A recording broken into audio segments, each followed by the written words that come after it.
ህዳር 13 እና 14 ታላቅ የምስጋና ኮንፈረንስ በኢትዮጵያ ሐዋርያዊት ቤተክርስቲያን ኢየሩሳሌም አጥቢያ።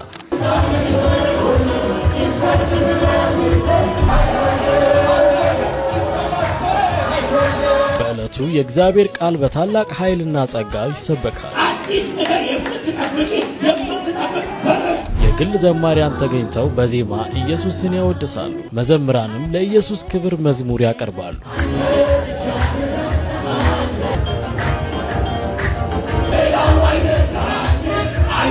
እርሶም በዕለቱ ተገኝተው የበረከቱ ተካፋይ እንዲሆኑ ተጋብዘዋል።